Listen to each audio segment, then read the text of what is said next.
कांग्रेस के पूर्व विधायक रहे सुधीर शर्मा ने पिछले दिनों सुक्खू सरकार पर बड़ा आरोप लगाया था, जिसमें सुधीर शर्मा ने सीएम सुक्खू पर उनकी रेकी करवाने का आरोप लगाते हुए अपने सोशल मीडिया एक्स पर कुछ तस्वीरें साझा करते हुए लिखा था कि जितने नाके क्राइम ब्रांच मेरे पीछे लगा रखे हैं, अच्छा होता यही सोच प्रदेश की बेटियों के प्रति रखी होती तो आज प्रदेश की कानून व्यवस्था इतनी लाचार नहीं होती।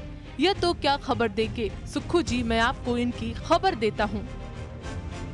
सुधीर शर्मा के प्रदेश सरकार पर उनकी रेकी करवाने और उनके घर आने जाने वाले लोगों पर निगरानी रखने का आरोप लगाने के बाद हमारे संवाददाता ने ग्राउंड जीरो से इसकी पड़ताल की, जिसमें क्या सामने आया देखिए। जवान भी यहाँ पर मौजूद हैं और लगातार ये काफी समय हुआ है जो इस तरह की यहाँ पर पोस्ट बनाई गई है। शायद हो सकता है कि सुधीर शर्मा की ओर से इसी पुलिस पोस्ट की ओर जो है वो इशारा किया है और सवाल साथ में उन्होंने ये भी खड़ा किया है कि जिस तरह की पुलिस पोस्टें जो हैं उनके घर के बाहर लगाई जा रही हैं या उनकी रेकी की जा रही है, अगर इस तरह से जो है प्रदेश की जो सरकार है वो प्रदेश के जो आजकल जिस तरह से लॉ एंड ऑर्डर जो की स्थिति हुई पड़ी है उस पर ध्यान देती तो शायद तस्वीर कुछ और होती। इस तरह का सवाल उनकी ओर से खड़ा किया गया। लेकिन फिलहाल हम ये जानना चाहेंगे कि आखिरकार ये जो पुलिस पोस्ट है ये कब यहाँ पर लगाई गई थी, क्यों लगाई गई थी, इसके मायने क्या हैं। हालांकि इसका जवाब जानने के लिए हम पूरी कोशिश करें, लेकिन फिर भी यहाँ पर हम जरूर ये जानना चाहेंगे कि ये कब से ये जो पुलिस पोस्ट यहाँ पर लगी है। मैम अपना शुभ नाम क्या होगा? सुनीता। अच्छा सुनीता जी, आप कब से यहाँ पर हैं और ये पुलिस पोस्ट कब से यहाँ पर लगाई गई है, कुछ तो आइडिया होगा आपको? शायद 1 हफ्ते से ज्यादा हो गया। अच्छा 31 से ज्यादा। तो इसके पीछे का मकसद क्या होगा? क्या आदर्श चुनाव आचार संहिता लागू हुई थी वो मकसद होगा या कुछ और होगा? क्या कुछ जानकारी? प्री इलेक्शन ड्यूटी के थ्रू लगे शायद। अच्छा इलेक्शन ड्यूटी से अपना काम क्या रहता है यहाँ पर? लॉ एंड ऑर्डर मेंटेन करना, गाड़ी को चेकिंग करना बस। अच्छा गाड़ी को चेक करना। तो ये मतलब हाल फिलहाल में ही लगाई गई? हाँ जी। अच्छा मैम अपना सुनाओ। आयुषी। अच्छा आयुष जी, क्या कहना चाहेंगी आप, कब से हैं आप यहाँ पर? सर एक्चुअली हमारी ड्यूटी आज से लगी है। अच्छा आज से? हाँ जी, ये ड्यूटी वैसे 1 हफ्ता हो गया ऑलमोस्ट इसको। 1 हफ्ता? इस मामले को लेकर जब सुधीर शर्मा से बातचीत की गई तो उन्होंने फिर सुक्खू सरकार पर आरोप लगाया और कहा कि प्रदेश सरकार के इशारों पर टेम्पररी पुलिस पोस्ट बना दी गई है। मुख्यमंत्री सुखविंदर सिंह सुक्खू के इशारे पर सीआईडी की टीम उनके पीछे लगाई गई है।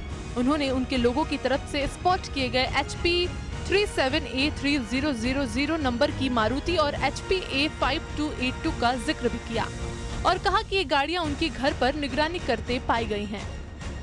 ये लगता है कि सुक्खू जी को सुधीर शर्मा की सारी फर्स्ट हैंड इन्फॉर्मेशन चाहिए, कब उठता है, कब सोता है, कौन आता है, कौन जाता है। तो ये बुखलाहट है उनकी और एक ऐसी सीआईडी है जिसको कि आम आदमी ही देख लेता है कि भाई यहाँ पर सीआईडी वाले खड़े हैं और पहचान लेता है।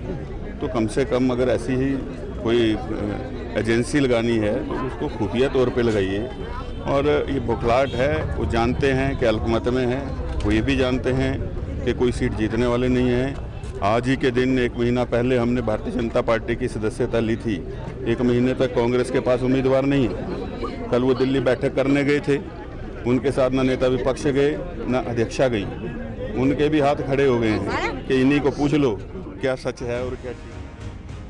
वहीं इस आरोप के समर्थन में भाजपा के प्रदेश प्रभारी अविनाश राय खन्ना ने कहा कि हमारी रेकी करवाने से कोई असर नहीं पड़ेगा, लेकिन इससे सरकार की छवि जरूर धूमिल हो रही है।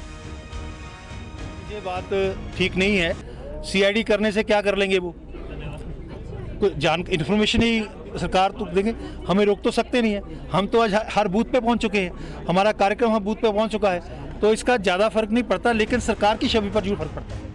वहीं इस पूरे मामले पर कांग्रेस नेता मनोज ठाकुर का कहना है कि सुक्खू सरकार ने चुनाव मद्देनजर पुलिस पोस्ट तैनात की है, लेकिन सुधीर शर्मा को अपनी हार सामने दिख रही है, इसलिए वो इस तरह की बयानबाजी करके जनता से सहानुभूति प्राप्त करना चाह रहे हैं। दौरे में थे और दौरे का जो हेतु था वो धर्मशाला के उपचुनाव में कांग्रेस का उम्मीदवार फाइनल करना था, लेकिन अभी तक वो उम्मीदवार फाइनल कर नहीं पाए। यहाँ आकर के चर्चा कर रहे हैं कि चुनाव जीतने के लिए क्या करना है। तो जो उनको फीडबैक मिला है कि जी सारा पूरा धर्मशाला की जनता, धर्मशाला में जो लोग हैं राजनीतिक गतिविधियों में जो भाग लेते हैं, वो सुधीर जी के पक्ष में लोग खड़े हो रहे हैं।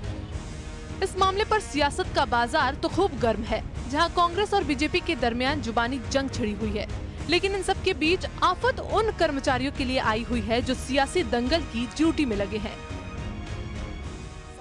हुआ है वो अपने आप में बहुत बड़ा सवाल है कि जिस तरह से सुधीर शर्मा ये कह रहे हैं कि लगातार क्राइम ब्रांच, सीआईडी और इस तरह से उनकी जो है वो रेकी हो रही है और लॉ एंड ऑर्डर को मेंटेन करने की जो बात कही जा रही है, अगर इस तरह की पोस्टें जो हैं या इस तरह से तैनाती जो है या इस तरह से रेकी अगर पूरे प्रदेश भर में उन जगहों की होती जहां पर जो है वो क्राइम रेट्स ज्यादा हैं या क्राइम हो रहा है, तो शायद तस्वीर कुछ और होती। धर्मशाला से कैमरा पर्सन राजकुमार कौंडल के साथ विचित्र शर्मा, न्यूज़ 18 हिमाचल।